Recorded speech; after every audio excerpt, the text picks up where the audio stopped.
Alright, good morning guys. Good morning, good morning. So, nandito tayo ngayon sa may Dagupan City at sa Haubes Industrial.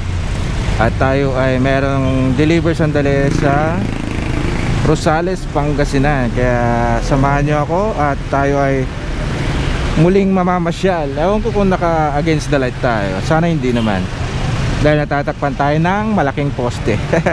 So, shoutout kay Eugene natin, no? Kay paring Eugene. Ayan, sa mga gusto ng ganitong makina, ano bang tawag dito? Pang drilling, pang ano.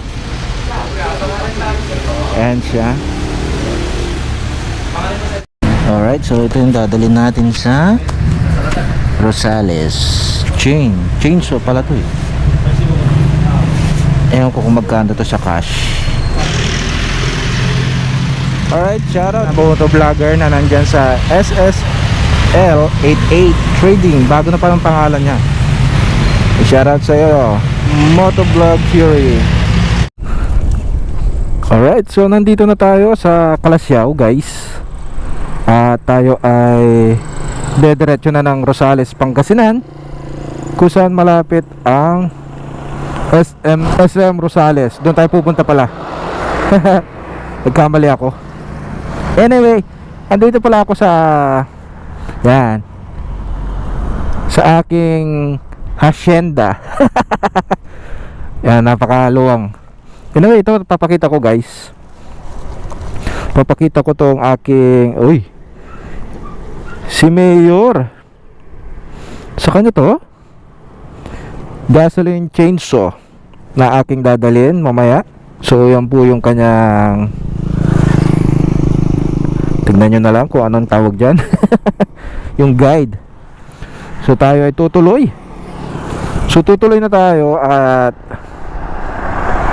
medyo malayo talaga yung biyahe ko. Dito natin ulit ito ilalagay sa aking motor. Kailangan natin i-save yung battery. And so sana nakikita pa rin ako kahit na nakababa na yung camera.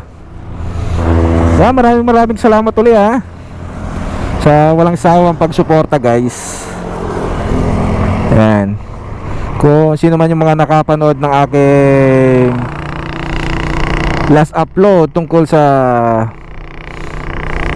mga OFW, ganyan ko talaga kamahal ang mga OFW dahil nga sila ang naging parte ng sila sa akin, para mga kapamilya ko na rin, mga ate, mga kuya, ganyan. Kaya mamaya uli. So ingat lagi sa biyahe. Okay. Alright guys, so welcome dito sa bayan ng Villasis.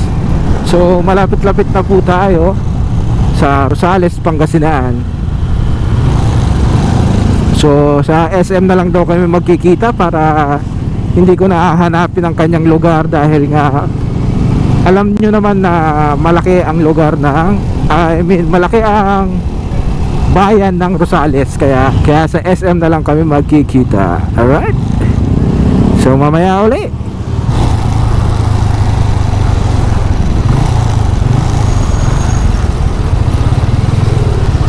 Alright, so dito na tayo sa Rosales mga kapatid.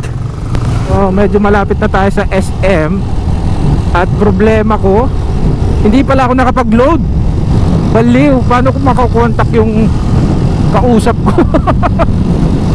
Ayun na, SM, we had it all for you. Saan kaya ako magpo-park?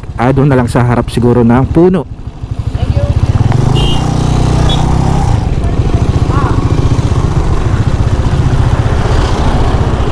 Naku, hindi tayo makatawid dahil sasakyan sa likod ko, may LTO pa. Yan, dito na lang tayo sa puno para hindi naman masyadong. Alright, so dito na tayo sa SM Rosales.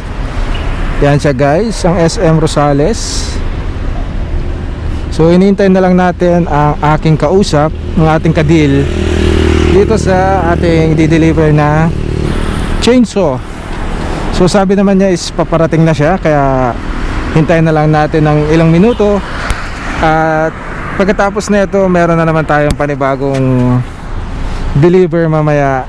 So Stay tuned na lang at maraming salamat sa mga nandyan at nagtsatsagang manood ng aking vlog. Alright?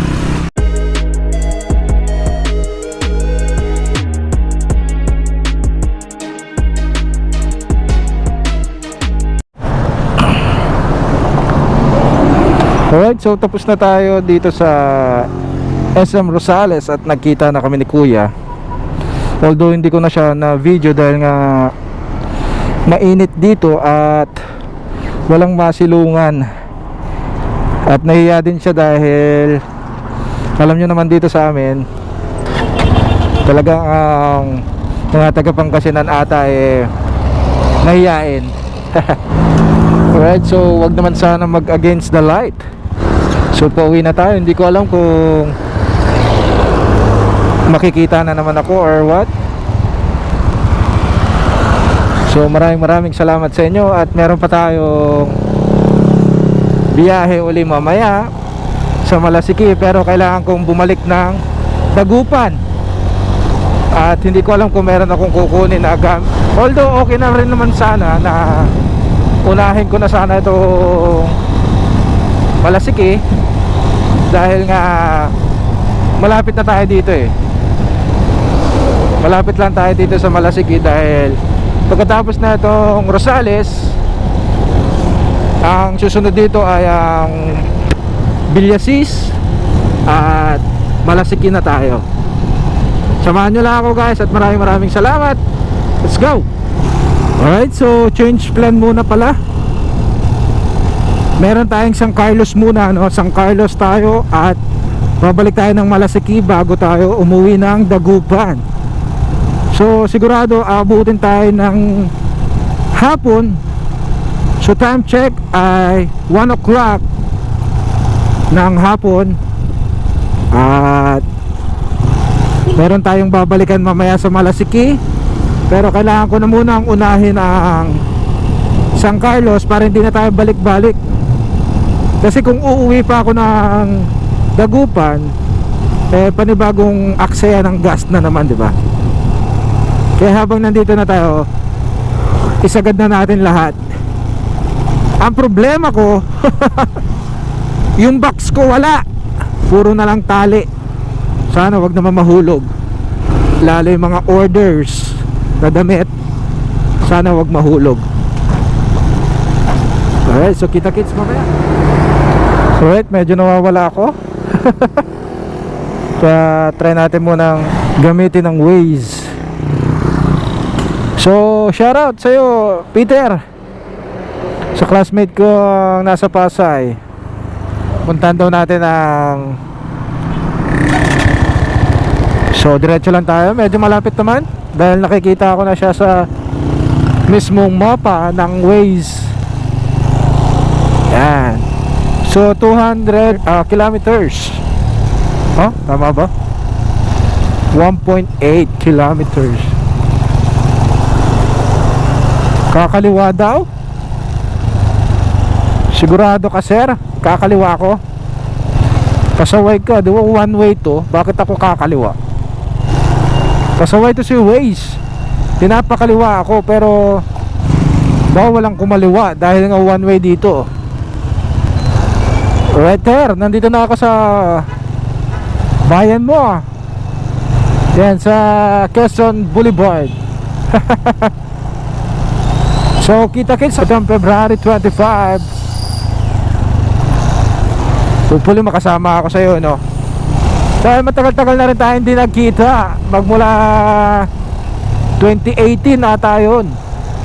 Alright, so time check 1:22 in the afternoon. At nandito pa tayo sa may San Carlos. So kailangan ko lang hintayin tong aking kadil. Meron tayong kukuning damit at diretso na tayo ng Malasiki. Okay? Yan, dumating na kaagad. Nasa likod ko pala siya kanina. Feeling ko bedsheet to eh. Hindi ito ano, hindi ito damit, bedsheet. Yan, so diretso tayo Malasiki. Kita-kits later. So nandito na tayo sa Malasiki, Pangasinan. So tapos na tayo sa San Carlos. So kukunin ko na lang yung damit na i-deliver natin sa JRS. Sad to say, nalaglag yung aking gloves. So wala na tayong gloves. Ang init pa naman. May gulay. Akalain nyo yun, nalaglag pala yung aking gloves. Ayan, kasi ang gloves dapat sinusuot, hindi yan nilalagay kung saan saan. Yan tuloy, nasayang yung gloves ko na 5 years ko na inaalagaan.